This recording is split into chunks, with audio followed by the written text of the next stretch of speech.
J'espère que vous allez bien, j'espère que vous vous portez bien. On va vous raconter aujourd'hui l'histoire, la chronique d'un gâchis provoqué par la mauvaise gouvernance, par le trafic d'influence, par les privilèges illicites, on peut même parler de corruption, mais surtout par les mauvaises décisions des actuels dirigeants algériens au pouvoir. Ce gâchis concerne un important groupe industriel public qui aurait pu être pour l'Algérie la locomotive du développement industriel, de la diversification de nos exportations et de la fin de notre dépendance vis-à-vis des hydrocarbures. Vous savez, faut pas être un expert, on le dit depuis des années maintenant, de très nombreuses années. Le problème de l'Algérie, c'est qu'elle n'a pas d'industrie. Le sous-développement de l'Algérie, c'est qu'elle est un pays sous-industrialisé. Elle a du pétrole, du gaz, des activités industrielles liées à la pétrochimie, mais avec une faible valeur ajoutée. On exporte, on vit essentiellement, notre pays arrive à survivre financièrement uniquement grâce à des exportations de produits bruts qui sont le pétrole brut et le gaz naturel. On exporte quelques produits raffinés, quelques produits gaziers comme le GNL, mais à de très faibles quantités et on dépend essentiellement de l'extraction du pétrole et du gaz. Mais à part ça, on n'a pas d'économie. Ça fait des décennies qu'on tente de lancer une industrie. Il y a eu des périodes de prospérité pour l'industrie algérienne et beaucoup de périodes malheureusement de déclin, de chute, de décadence et de désillusion.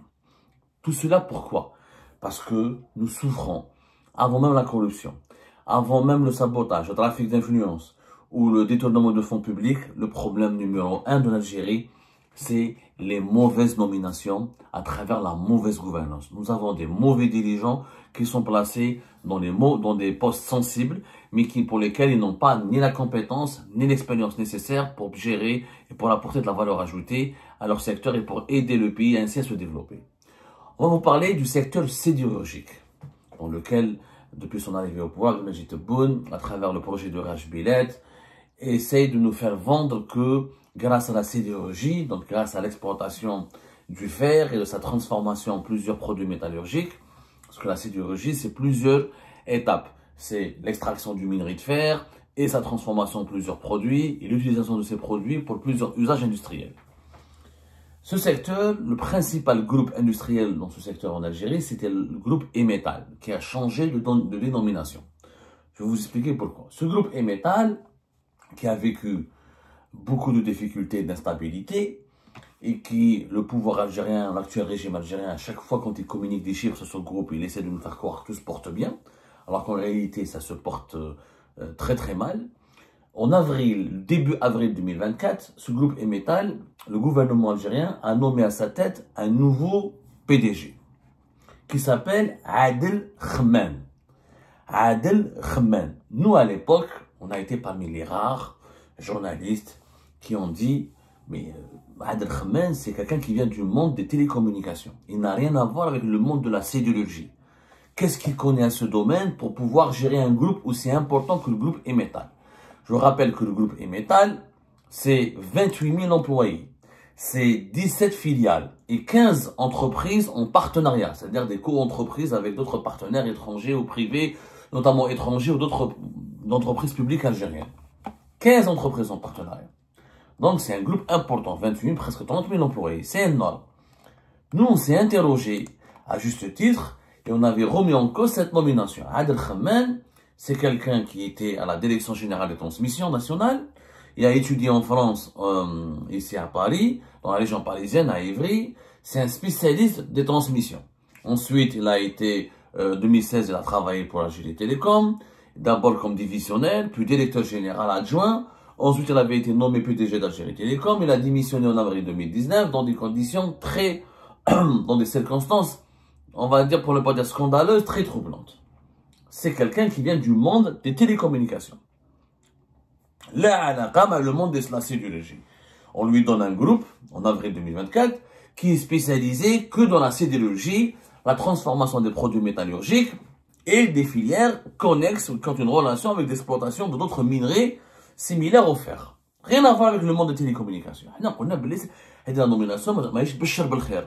C'est une très mauvaise décision. Il faut savoir qu'à l'échelle internationale, des fois, c'est vrai que vous, dans les groupes mondiaux, les multinationales, vous avez toujours peut-être des PDG qui sont nommés, qui sont pas strictement spécialisés du secteur dans lequel a fait fortune, dans lequel prospère la multinationale qu'ils vont diriger. Ceci dit, ce sont des managers qui ont des grandes expériences, c'est-à-dire qui ont dirigé, par exemple, vous avez quelqu'un qui vient du finance et va diriger un grand opérateur de téléphonie mobile, quelqu'un qui vient de l'automobile pour diriger une compagnie aérienne, quelqu'un qui vient du monde de la banque pour diriger le monde de l'univers automobile, un constructeur automobile.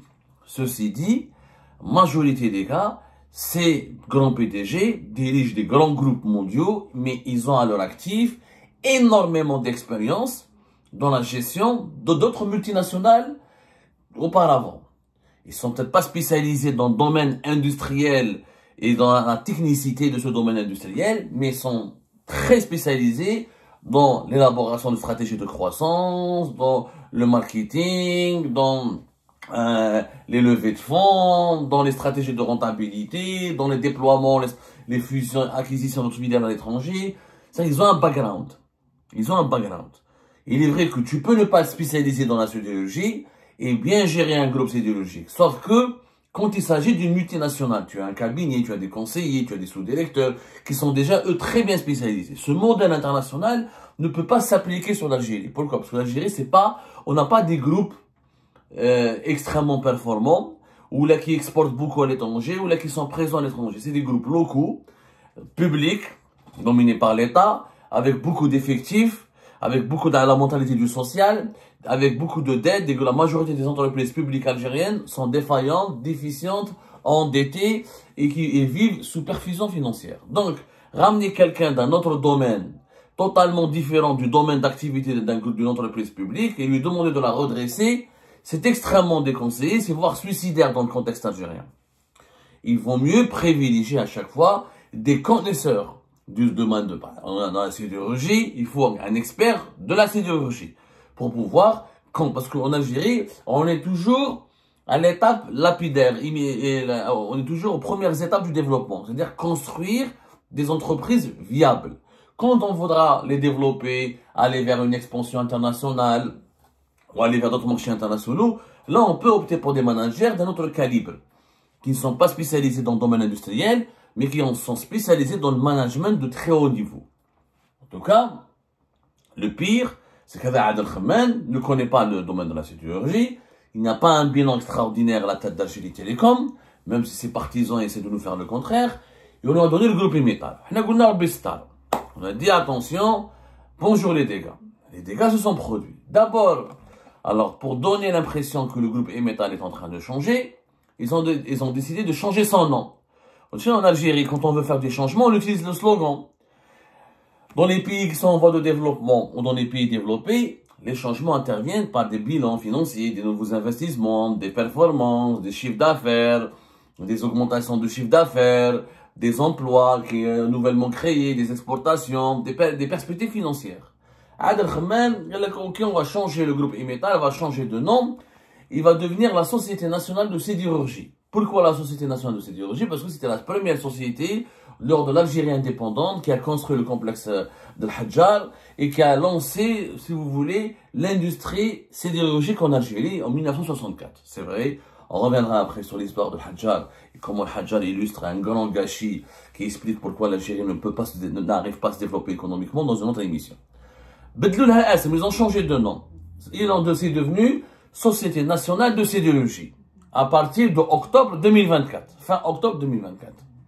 Bon, voilà, nouveau nom, nouvelle stratégie. Malheureusement, quand on voit les résultats financiers, le changement de nom n'a absolument rien rapporté, puisque au mois d'avril 2025, la situation financière de la Société Nationale de Sidérurgie, elle est extrêmement compliquée, puisqu'il y a eu des pertes financières importantes. Le complexe sidérurgique de Hadjar, le complexe, parce que comme cette société, comment elle s'appelle, le groupe Imetal, il a 17 filiales. Mais le groupe le plus le fleuron, la filiale la plus importante du groupe, c'est le complexe sidérurgique de, comment on appelle ça, le complexe sidérurgique de Hadjar. le complexe sidérurgique d'Al-Hadjar est en train de perdre énormément d'argent et sa production est en train de chuter. Je dis bien, sa production est en train de chuter. Voici les chiffres que nous avons pu obtenir.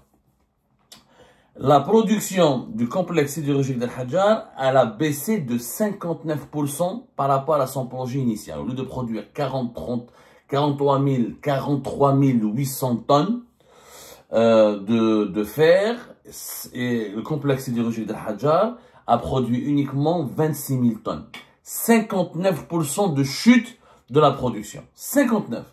Il y a des pannes et des problèmes techniques. Il y a par exemple un haut fourneau qui est dans le fonctionnement, c'est complètement dégradé avec 13 jours d'arrêt de production, d'utilisation de cet outil de production qui est un haut fourneau. Vous savez, dans la sidérurgie, on utilise des fourneaux pour faire fondre le minerai de fer, pour le transformer en fer, pour fabriquer et produire du fer tout simplement.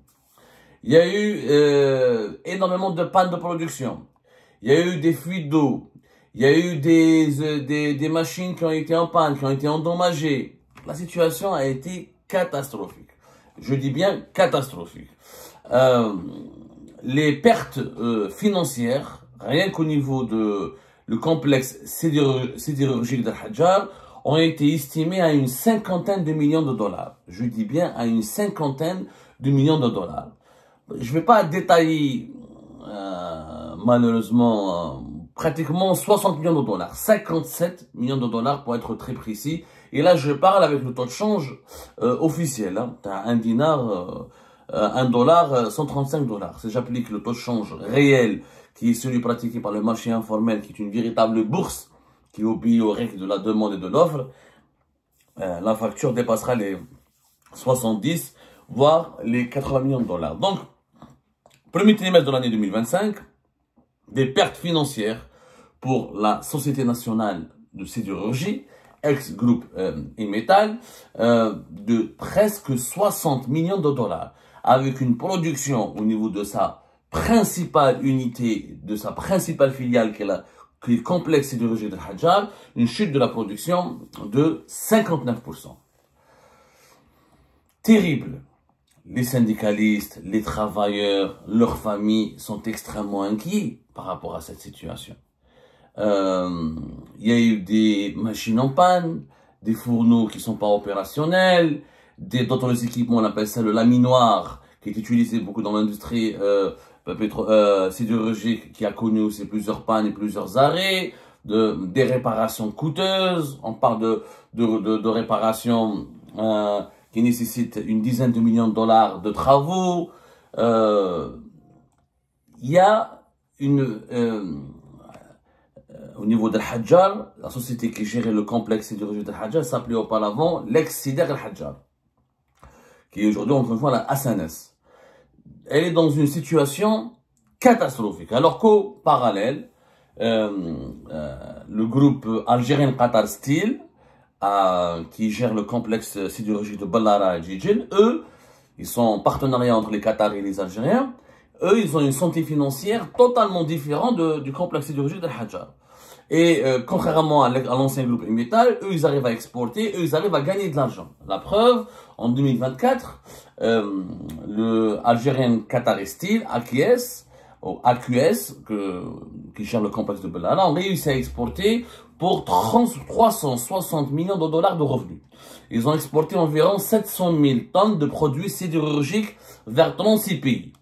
Regardez comment ça marche à Jijil, parce que les Qataris sont impliqués dans la gestion et ils sont à cheval, ils sont exigeants, ils ont un autre modèle de gestion, etc. Et les Qataris, ils ont ramené des vrais experts, des vrais managers qui connaissent le monde de la sidérurgie. Regardez la différence. À Jijil, ça se passe très bien, alors que à Al-Hadjar, ça se passe très mal. Pourquoi? Problématique de management. Pour Jijil, 360 millions de dollars d'exportation. Pour Al-Hadjar, premier trimestre de l'année 2025, une perte de presque 60 millions de dollars. Et la comparaison, elle suffit. Quelle est la différence entre la mentalité du public, du secteur public, dominé par des mauvaises nominations, par la mauvaise gestion, et un groupe international qui est allié, parce que je rappelle que les Qataris se sont alliés avec un groupe algérien, qui est un groupe public, pour réaliser leur investissement. Donc ça se passe bien pour eux. Quand c'est bien géré, ça se passe très bien. Quand c'est malheureusement mal géré, et quand il y a des mauvais managers, et ben voilà ce qui se passe. Il se passe quoi? Encore une fois, des pertes financières. Hada Adel Khamman, il est contesté. Maintenant, les travailleurs du groupe Imital sont en train de plus en plus de protester et de dire où est-ce qu'on va y aller. Bzaf. À un moment donné, ils ont fait des lettres, ils ont saisi le ministre de l'Industrie, ils ont demandé du changement, ils ont demandé une réaction, une intervention du gouvernement. Qu'elle a dit, ça se passe mal, il faut absolument que ça change. On est en train de perdre de l'argent, on est en train d'être dominé par nos concurrents directs comme le groupe Tosheli, Oran, des Turcs et complexe de Bellara, le projet algéro-qatari. C'est pas normal. Alors que le Hadjar existe depuis 69. Et c'était le fleuron de l'industrie algérienne. On aurait pu quand même, grâce à le Hadjar, on en parlera tout à l'heure, devenir un des pays les plus importants, les plus développés en matière d'industrie sidérurgique. La hayatan liman tunadi. Ma cache, ma mauvaise décision. Le gouvernement, pourquoi ne bouge pas? Parce que l'actuel Premier ministre, Nadir Al-Arbaoui, il est sous l'influence de son frère, Lotfi Al-Arbaoui. Lotfi Al-Arbaoui, qui est le frère de Nadir Al-Arbaoui, c'est lui qui a imposé, c'est lui qui a proposé à son frère et qui a convaincu, je dis bien, qui a convaincu son frère de nommer Hada Adel Khamman. En réalité, visiblement, il serait originaire de la même région, c'est-à-dire Tbessa, pour être tout à fait sincère avec vous. Le ministre de l'Industrie lui-même, qui a été nommé en novembre 2024, M. Sefi Ghrib, lui-même est un ancien patron c'est un ancien cadre dirigeant et un ancien PDG d'Imital. Il était d'ailleurs à Sider, Tal Hadjar, lui aussi. Et c'est le frère du Premier ministre, Lotfi Al-Arbaoui, qui l'a imposé à son frère, qui a demandé à son frère de le nommer à la tête du ministère de l'Industrie. Le frère du Premier ministre, Lotfi Al-Arbaoui, est un homme d'affaires connu, il fait des affaires, il a essayé de développer des affaires, c'est son droit de développer des affaires dans quelques domaines immobiliers, un peu l'industrie, etc. Et le frère de Nadir Al-Arbaoui est une ancienne connaissance très proche de Saïd Bouteflika, le frère et conseiller déchu du président Abdelaziz Bouteflika. Il n'y a pas de problème, c'est le frère du Premier ministre qui veut faire des affaires. Mais il ne doit pas faire des affaires au détriment de l'intérêt général. Il ne doit pas faire des affaires pour imposer ses amis et ses proches, qui sont originaires de Tbessa comme lui apparemment, qui ont les mêmes origines, qui sont issus de sa même région. Il les a imposés dans des postes clés, ministère de l'Industrie et le groupe Imital, qui a changé, qui est devenu encore une fois la Société nationale de sidérurgie. Comme c'est le frère du Premier ministre qui les a ramenés, donc Nadir Al-Arbaoui, il a du mal à manœuvrer, donc il les épargne, il leur donne un traitement de faveur, on va dire. De toute façon, Nadir Al-Arbaoui, c'est un Premier ministre fantomatique. Je pense que son frère, Lotfi, a plus de pouvoir que lui-même. Parce que Nadir Al-Arbaoui, c'est un diplomate raté des affaires économiques. Il n'a pas de compétences pour gérer le gouvernement. Réellement, il fait le rôle de coordinateur entre le gouvernement et la présidence. Il est juste là pour assister au Conseil des ministres. Le vrai Premier ministre, c'est Tebboune.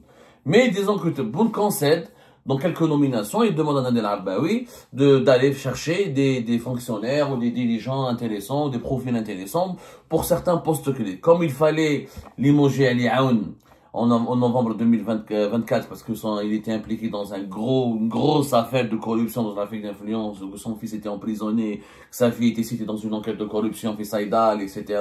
Et que lui était cité dans pas mal d'affaires de trafic d'influence et de corruption dans l'industrie pharmaceutique et l'industrie tout court. Il fallait donc trouver un remplaçant en urgence. Donc, Al-Arbaoui, Nadir, sous la pression de son frère Lotfi, il a proposé à Tebboune Sefi Ghrib. Et Lotfi Al-Arbaoui, après avoir placé Adel Khamman à la tête de Imital, c'est lui qui a placé le ministre de l'Industrie, Sefi Ghrib plutôt à la tête du ministère de l'Industrie. Du coup, c'est devenu un clan. Donc, comme le ministre et le PDG du groupe Imital, ils sont protégés, ils sont même courtisés par le Premier ministre. Donc, les complaintes, les plaintes, les réclamations des travailleurs algériens, la hayatan liman tunadi. Voilà des pertes financières. 59% de chute de la production de l'Hadjar, presque 60 millions de dollars de pertes financières durant le premier trimestre de l'année 2025, et des pannes importantes au niveau des équipements de production de Hadjar, qui est un complexe sidérurgique historique, et plus personne ne réclame des comptes à ces hauts responsables qui ont été nommés par le frère du Premier ministre. En attendant, le PDG du groupe Imetal, Hassan S, Société nationale de sidérurgie, M. Khamman, continue de jouir d'une belle vie, 3 chauffeurs pour lui, pour sa femme, pour ses enfants, un beau salaire, des primes, etc., un train de vie de prince, pendant que les travailleurs, Hadjar et ailleurs dans les autres filiales, parce qu'ils ont d'autres filiales, je vous en parlerai plus tard, Zinc, etc., aucun projet n'est en marche. Le groupe communique des chiffres, le gouvernement. C'est des chiffres virtuels, fictifs, qui n'ont rien à voir avec là. Dans la réalité, la production elle est de plus en plus faible, les revenus, les chiffres d'affaires sont totalement instables, les revenus, les performances sont extrêmement médiocres.